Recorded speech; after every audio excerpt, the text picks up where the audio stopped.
and welcome to my ScallywagAThon reading vlog. Technically, it is actually day 2 of the readathon because there was a book that I really wanted to finish before I started any of the books on my TBR, and I only finished that book last night. So I thought it would be okay if I started the readathon a day late. Hopefully I'll still be able to finish all of the books that I wanted to. Speaking of all the books that I want to read this week, I have 3 books on my TBR. I did a whole TBR video for this readathon, but I was so excited for all the books on my TBR, so I could not decide what book I wanted to start this morning. So I ran a poll on my Twitter last night of all the books on my TBR so you guys could vote on which one I started, and over 60 people voted in that poll, and this one won by over 50% of the votes, and that is My Sister, the Serial Killer. So I started this morning. I'm 50 pages into it, so it's still a bit early, but I am fascinated by the premise of this book, and I am loving these super short chapters.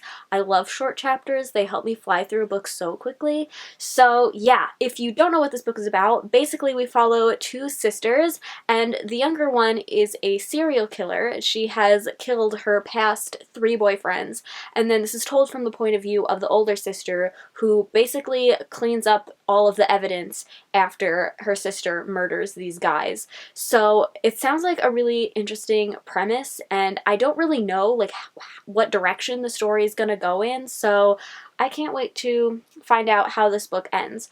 So after I read a little bit of this, I also watched Dead Men Tell No Tales, which is the 5th pirate movie, and I absolutely love that movie so much. I thought it would be fitting for the occasion to watch it, and this was the first time that I watched it since seeing it in the theater like 2 years ago or whenever it came out.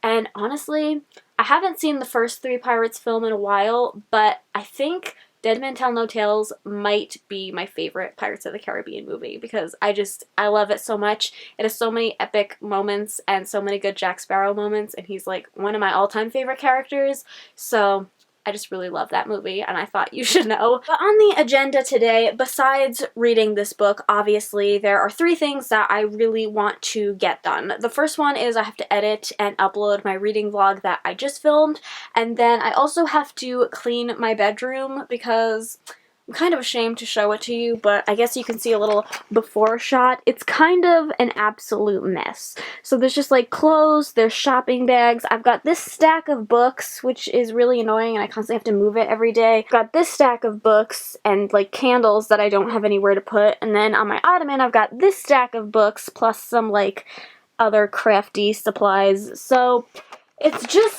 it's a lot going on in my room, and I'd really like it to not be this way because I don't like being in a messy environment. I like controlled mess, but this is not controlled at this point. So I want to clean my room, and then the third thing that I want to do is take pictures of some books that I plan to sell on my Instagram in the next week or so. So I need to take all those pictures and make them look nice and get all the prices and stuff in line. So yeah, those are my plans for today. Wish me luck. I'm going to take you along with me. Maybe there'll be a little montagey part of this video because I know you guys like those. So yeah, a couple hours later now, and I just finished eating dinner. And I'm going to be honest, I edited half of my reading vlog, and then iMovie crashed, and then I didn't do anything else that I said I was going to do this afternoon. So I'm just kind of having a lazy day. That's fine. I'm still hoping to get everything done hopefully tonight. But I did read up to page 104 in this book, so I'm nearly at the halfway point. I think it's about 220 pages, and honestly, I don't really know how I feel about this book. Like, I'm definitely still intrigued by the whole idea of it, and I'm certainly going to read it until the end because I want to know how this book ends, but I don't necessarily know that I'm really enjoying it. I just kind of feel indifferent about it while reading, but I don't necessarily, while I'm reading this book, particularly feel like I'm being entertained or having a good time or even, I don't know, learning something. So I just kind of feel indifferent to the book right now. I feel like it's marketed as either a thriller or a mystery, and I don't particularly find it thrillery. Like, I haven't felt any kind of edge of my seat or suspense moments, which is how I would generally classify a thriller to be. And as far as like a mystery, I don't even feel like there's much of a mystery element to this because we know who's doing the murders, obviously, unless they're gonna put some kind of twist on the end. But other than that, I mean, we just know that clearly both of these sisters have some problems morally, since one of them is murdering people and the other one is covering it up, which is continuing to let that kind of behavior happen. So, I don't really know how I feel about this book, but because it's so short, I'm hoping that it'll, like, pack a big punch at the end or have some kind of really interesting twist. So, yeah, we'll just see what happens. Hi guys, so it is now the next day, which makes it day 3 of the Scallywagathon. I just got home from work like 5 minutes ago, so I actually have a couple of reading updates for you. So really, really early this morning, I'm talking like 2 o'clock in the morning, I finished My Sister, the Serial Killer. And I'm gonna be honest, this book is surprisingly boring for a book with serial killer in the title. I just felt like the entire time I was reading this book, I was waiting for a climax in the story that never happened. And even now that it's over, I feel like I'm still waiting for it to happen because I'm just so surprised how kind of boring this book was. Like, there really weren't any plot twists, there weren't any edge of your seat moments, and it also had a very open ending, and y'all know how I feel about open endings. So yeah, it was just all kind of mediocre. It was written in a way that was very like almost like a diary format. There was very like mundane things written about in this book. It was almost like slice of life, but with just the aspect of her sister being a serial killer and her cleaning up after it. So yeah, I liked the writing and I definitely appreciated the short chapters, but I just feel like the concept was super interesting and it just wasn't executed to the best of its abilities, which is a little disappointing. But nonetheless, this does complete the challenge of reading a book that was released 3 or more years ago, so that is one challenge done. And then I moved on to reading Sharp Objects by Gillian Flynn, so I'm only 30 pages into it so far, so I don't have much to say, but in this book we're following a journalist and she lives in Chicago, but she's going back to her hometown that she hasn't been to in a while because she's going to be investigating a story of 2 young girls that were murdered, and then they were found with, or they went missing and then their bodies were found murdered with all of their teeth pulled out. Which, I don't know about y'all, but I feel like with horror movies, I'm pretty good with gore, except when it has anything to do with teeth or eyeballs. I don't know why those 2 things specifically really gross me out, but I'm okay reading it in book form since I'm not like looking at it. But yeah, that's a pretty creepy element of this story for me. So I'm only 30 pages in, like I said. The only thing I really have to say is that with Gillian Flynn's other books that I've read of hers, my favorite thing about them is probably her writing, because I just think her writing is super captivating and it just flows really well, and I find myself being able to just keep on reading and reading and reading, which I wouldn't normally do because normally I can only read for short amounts of time. But with this book, I don't know when she wrote this in comparison to like Gone Girl or The Grown Up, which are the other 2 books that I read, but I don't find that her writing is flowing as well for me in this book. Like, I'm constantly having to reread sentences, or the words are just getting jumbled up in my head, which might just be me, honestly, but yeah, that's all I can really say as far as this book so far since I'm only 30 pages in.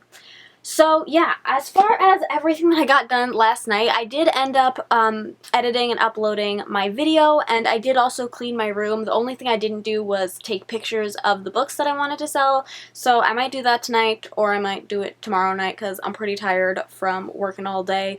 We'll just see. Hello everyone, it is now the next day, which makes it day 4 of the Scallywagathon. I just got home from work, and unfortunately, I don't have many reading updates for you. I'm only 75 pages into this book, and so far, like, I'm intrigued by the story. We're still pretty early into it, so I don't have a lot to say as far as that, but I really don't like the characters. Like, our main character is pretty unlikable, and she's staying with her family, or with, like, her mom, her stepdad, and her half-sister, and they are an odd bunch. And I can handle odd people, but in this book, it doesn't really feel natural. It's just, they just seem really odd, and I'm just not a fan of any of the people in this book so far, which is unfortunate because I'm a very character-driven reader, but I am intrigued by the story, and it's pretty short, so we'll just see how this goes. It's been a long day at work, so I'm just kind of wanting to chill tonight. If I pick this up, then cool. If I don't, I'll read it tomorrow because I have off. So, yeah. I do, however, have some things to show you that I purchased today from the Disney store, because that's basically what my reading vlogs consist of now. Like, my last one was probably 30% reading and 70% just showing you things that I bought, so let me flip you around. Actually, the first thing I'll show you is I bought these hoop earrings today at Francesca's. You can't really see them, but they're like bedazzled, and I love hoops, so I was really happy to pick these up. And then I went to the Disney store, like I said, and the first thing that I bought actually was not this stuff. I saw these two journals. I don't remember what these are called, but I think these are like the original looking movie posters for these films, and they were only $8. They were on sale, and the people there said that they literally came like last week, and now they're already on sale for a really good price. And they are super pretty. This is what the end pages look like for the Pocahontas one. It's so nice. And then the Ariel one looks like that, and then on the other side it looks like that. So I really love these, and then my mom so kindly went and bought this for me as like an early birthday present. So she got me these up pins, and this one opens up like a book and says something like stuff I'm going to do, something like that. As a Disney person, I should probably remember what it says. And then she got me this journal, which was also on sale. So that's what the end pages look like on this one. So like I said, I'm just going to chill tonight. If I read, then cool. If I don't, also cool. I definitely want to do some journaling tonight though, so you might see a little montage of that.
Hello everyone, so it is now the next day. I honestly don't remember what day of the readathon it is. Probably like day 5 or something. I know we're somewhere in the middle, but it's 3 o'clock in the afternoon. I just filmed a video which was a total mess. It probably took me 3 times the amount of time it should have taken me to film this video because I just kept messing up on my words, and it was not a good time, and I'm not looking forward to editing this video. But I do have a little reading update for you. I am on page 188 in Sharp Objects, and so far I still hate all of the characters, but I am very invested in the plot, and I have a bit of a prediction as to how it's going to end. So I'm a little over 50 pages from the ending, so I should finish this before the end of today, and I'll probably just update you when that happens. Hey guys, so it is now the next day. I believe it's day 6 of the reading rush, and I just got home from work.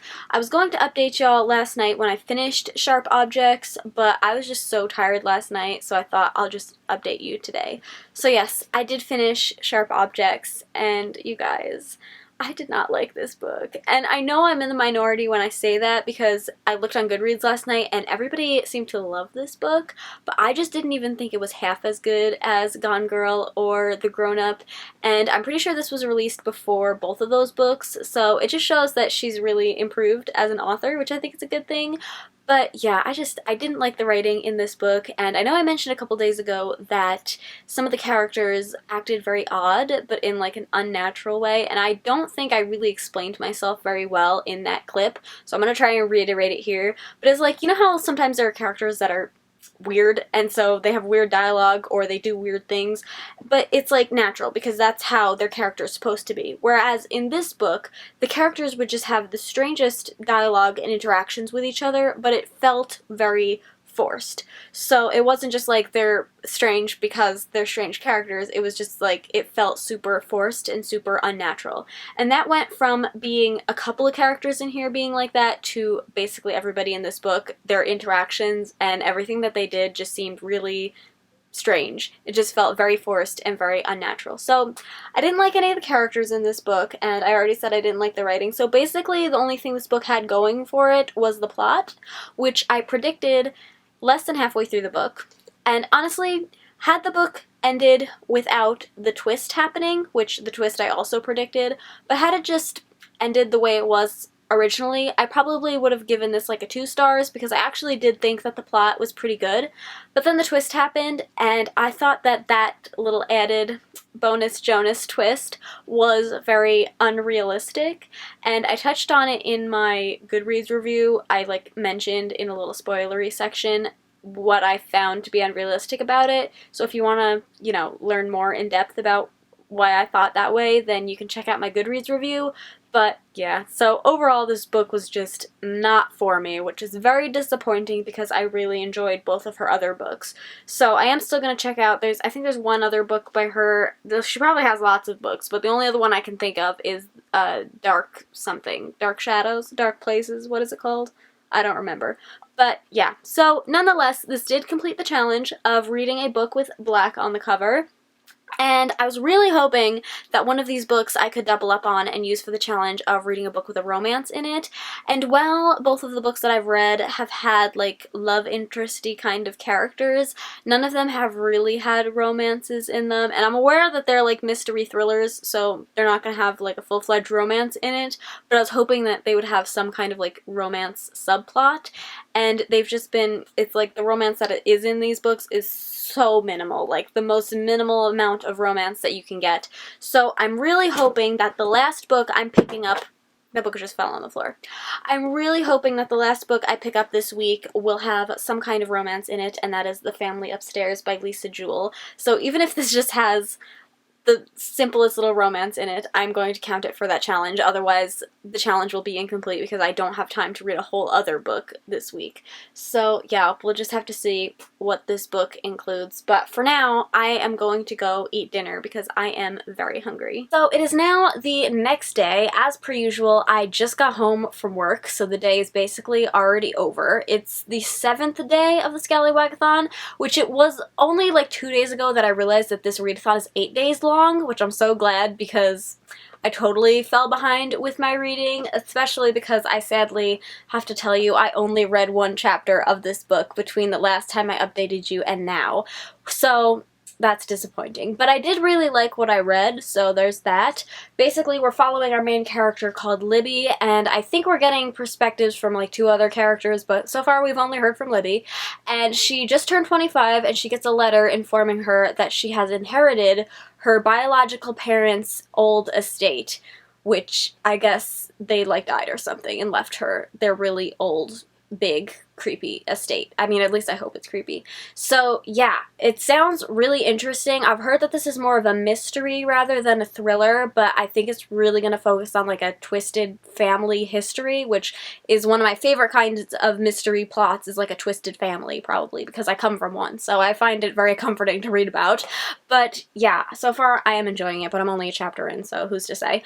In other news, I did purchase, possibly, because at this point my vlogs consist of mostly shopping and less reading, but I purchased Marie from Hot Topic. This is her pop that just came out, and it's flocked, which I honestly don't really like, but it's Marie, so I bought it anyway.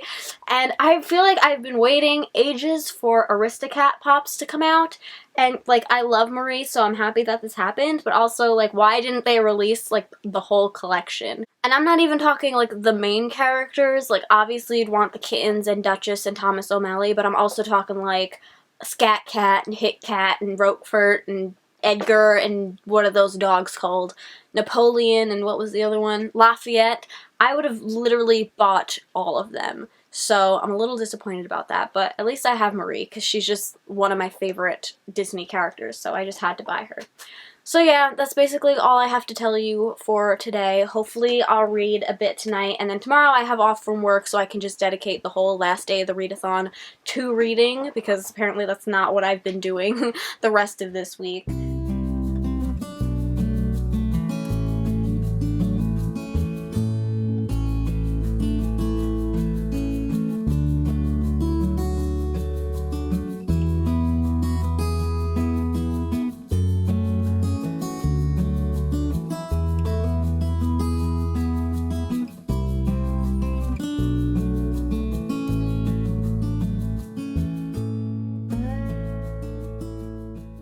So it is now the final day of the readathon, and I am 130 pages into the family upstairs, so I'm not quite halfway through, but I'm getting through it, and I'm really enjoying this, which I'm so happy about considering I really didn't like the first two books I read this week, so I really like this. It feels like a modern Agatha Christie book. It's definitely a mystery and not really a thriller, and I'm just really liking it. It just has that classic kind of mystery feel to it, and I feel like I haven't read one of those in a really long time, so I'm really enjoying my time reading this. It also has very short chapters, which I do appreciate.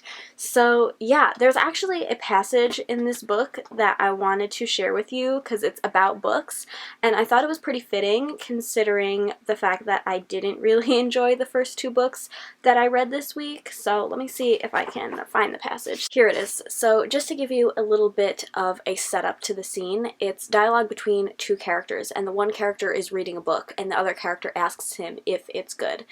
So, all books are good, he said. That's not true, I said. I've read some really bad books. I was thinking specifically of Anne of Green Gables, which we'd been forced to read the term before, and which was the most stupid, annoying book I'd ever encountered. They weren't bad books, Finn countered patiently. They were books that you didn't enjoy. It's not the same thing at all. The only bad books are books that are so badly written that no one will publish them. Any book that has been published is going to be a good book for someone. I nodded. I couldn't fault his logic. And I just really like that passage, and I thought it was really fitting since I didn't enjoy the first two books I read this week, but a lot of other people did, and I think that's something that, especially on BookTube, people tend to forget, is that just because someone didn't like a book doesn't make it a bad book, because all books, there's going to be someone out there that thinks it's a good book. So, yeah.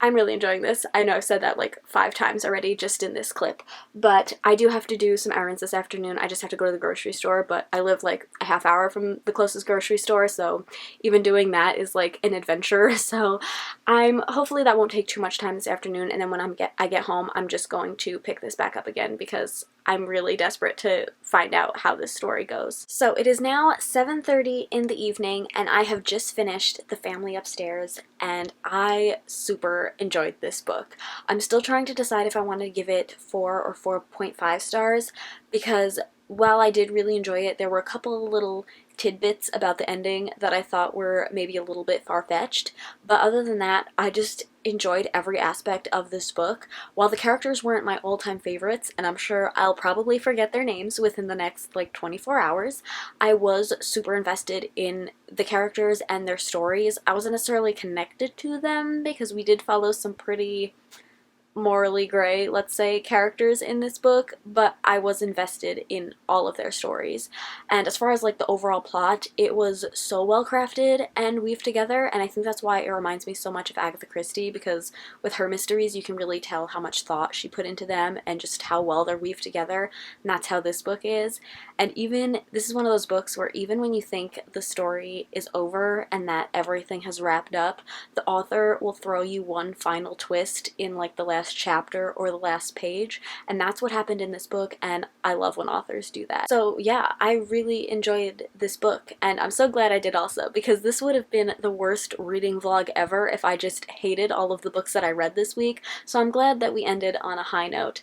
And this also did complete 2 challenges, the challenge of reading a book with 2 eyes in the title, and I'm also going to use this for the challenge of reading a book with a romance in it, because even though romances weren't super prominent in this book either, there were a couple of let's say, little twisted romances that happened in this book that I think were present enough for me to be able to count it for that challenge, which means I completed all 4 challenges and successfully completed this readathon, which I'm pretty sure this is the first readathon that I've completed all of the challenges for in a very long time, so I'm very happy about that. But this does bring us to the end of this reading vlog. I hope y'all enjoyed it. If you did, please give it a thumbs up, subscribe if you haven't already, and I'll see you in my next one. Bye! You hear that, Samson?